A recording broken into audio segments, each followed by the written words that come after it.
We have spent the fall and winter working on additional portions of Phase 1 that still needed to be done. When the weather breaks this spring, we will begin the rear retaining wall, followed by digging the footers for the main house foundation. We added onto the porch last year but did not roof it. This fall we covered the expanded section.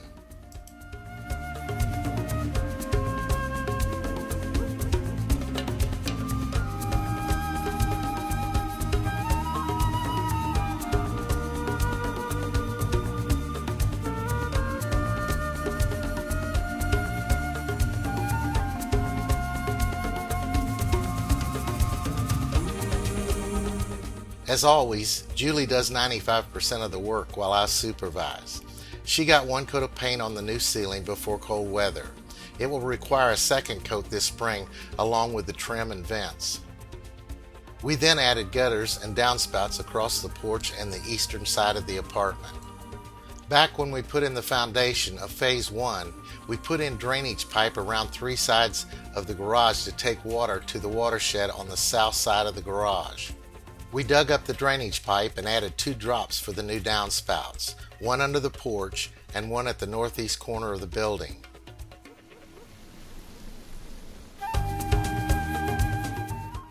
During the ice storm of 2009, we went without water for 2 weeks. To keep that from happening to us again, Julie wanted to put in a rain barrel. We bought a Mystic rain collector and a plastic 55-gallon barrel. Julie poured some concrete pad to set the barrel on. Really, she did this all by herself. The Redneck air conditioner project I did turned out to be a bust, so we will be using the sump pump I got for that project to draw water from the rain barrel. To provide power for the sump, I brought 12 volt out under the porch to the post next to where the rain barrel will be set to power it. When we demoed the screened-in porch on the back of the mobile home, I saved all the electrical materials. I used them to bring 120 volt from the garage under the porch. I put a lead under the front steps, one on the side of the ramp for a GFI outlet.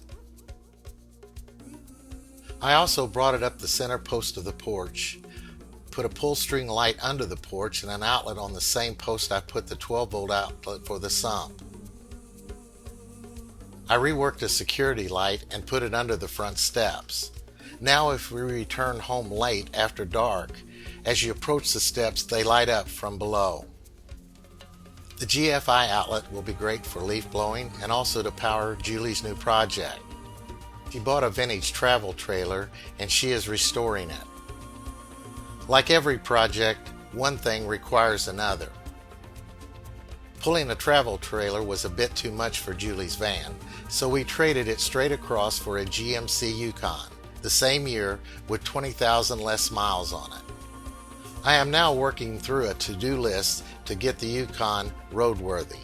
Nothing major, but a buttload of little things. I might do a video about that project when it is complete. Thanks for watching. Please leave a comment.